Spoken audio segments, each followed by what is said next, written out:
I just got home, just got off of work. It's time to talk about the draft. I don't want to waste no time. I don't know shit. That's the thing. If you guys are new to this channel, I'm gonna let y'all know right now I am no college expert. I do not know what I'm doing. I do not know how to scout players.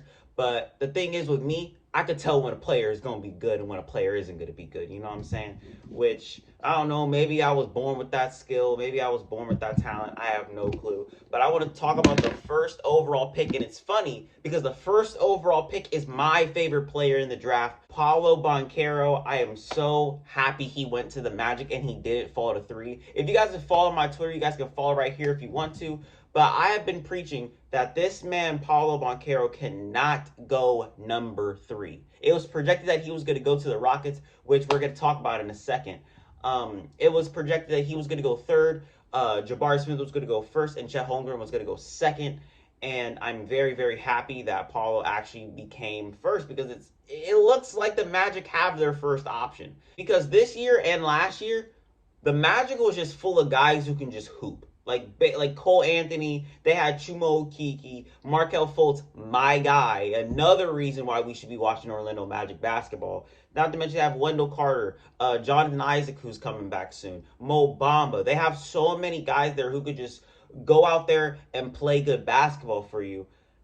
And then you add Banchero to the mix, who can do basically anything you ask on the offensive side of the ball. 6'10", 250, can back you down, can shoot the ball, can create his own shot, bully ball. He can do whatever. The man can work in the post. He makes very good decisions. The dude is just like a jack of all trades, man. I love it. But the one thing that he's been struggling with, which I really think could change this coming season, is his defense. I mean, everyone likes to talk about his defense. I haven't really seen any defensive plays from him besides the first half of Duke versus Gonzaga. And the man was getting torched. I'm not going to lie, but he was torching them. But I absolutely love this pick for the Magic. They hit a home run with this one. I'm so glad they did not pick Jabari Smith.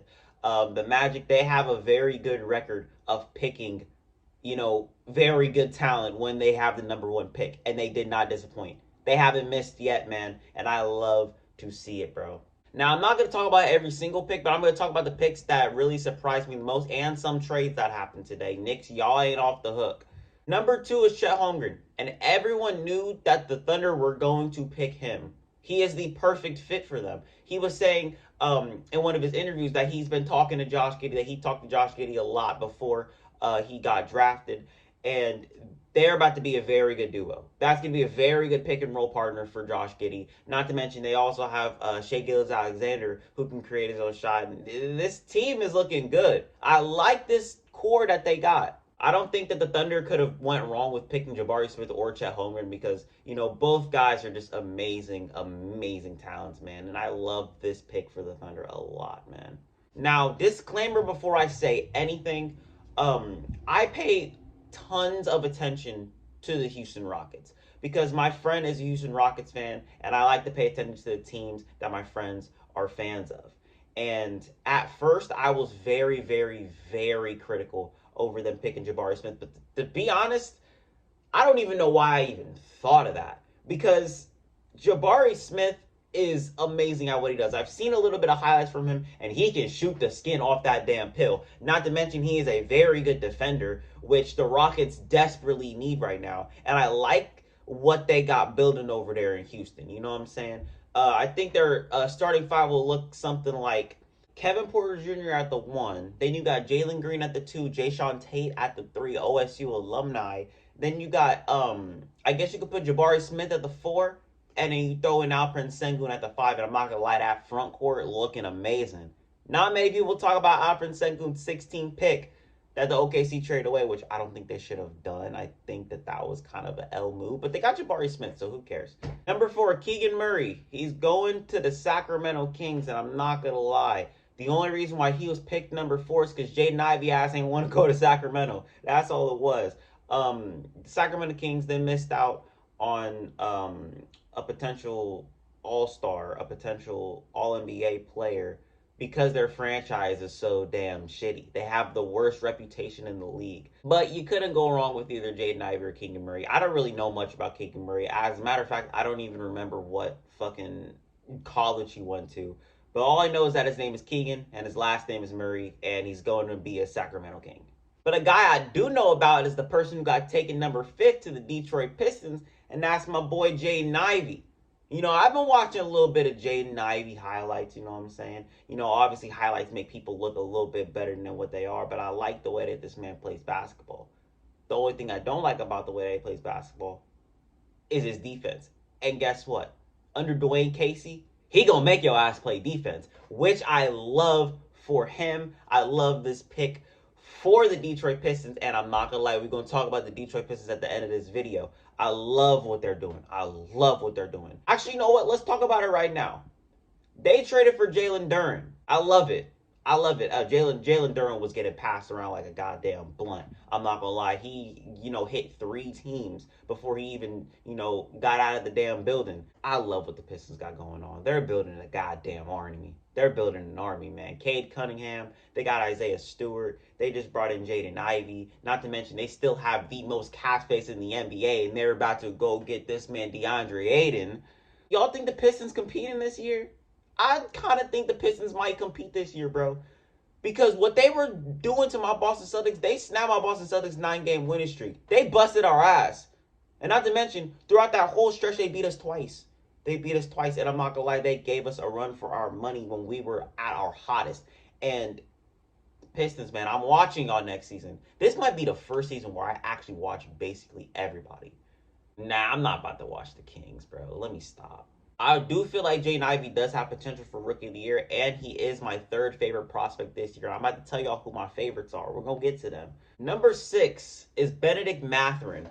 Bennedict Mathurin is a guy that I have been paying so much attention to because he has been one of the best players on Arizona. I know people are saying, oh yeah, Laney, you don't know about college basketball like I do, blah, blah, blah, blah, blah, blah, blah. But I know about Bennedict Mathurin, man, and I think he's going to be a very good piece next to Tyrese Halliburton in Indiana. I love to see it, bro. And he also is one of my favorite prospects as well. Number 7, Shaedon Sharpe. I don't know jack shit about him, and I don't think anybody else knows jack shit about him because he's never played a college game, I guess. I mean, I said in my notes, I said surprising decision by the Blazers by not trading the pick, but I love it.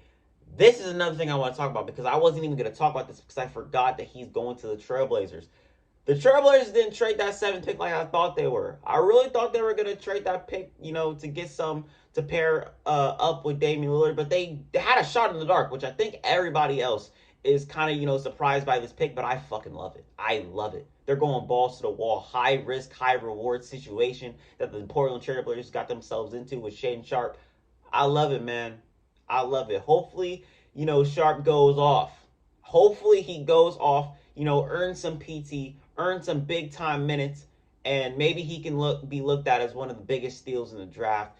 And, maybe the Portland front office knows what they're doing. Number 8, Dyson Daniels going to the New Orleans Pelicans, and I love this for the Pelicans. They couldn't have picked a better player than Dyson Daniels, man, because he's a guy that you can easily plug into your rotation. It adds depth to your team.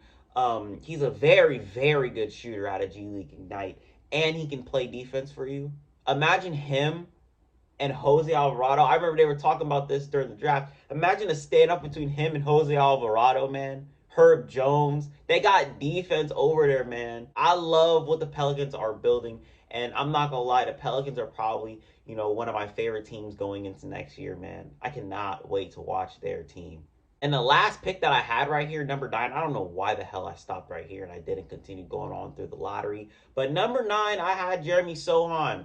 And, man, I don't know what it is about this man, Jeremy Sohan, but I think that he's going to be a very, very good player. I guess they were kind of comparing him to Draymond Green. I haven't really watched much of him besides March Madness, and when I was watching him in March Madness, he was a dog.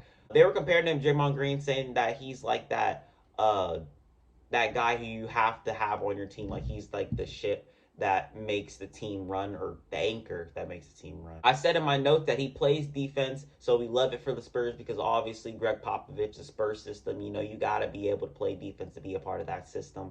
And I said something that's a reason to watch the Spurs. I didn't really watch that many Spurs games last year, and I think I've said something on this channel about that. But since Jeremy Sohan's there, and hopefully he gets minutes, I will be watching.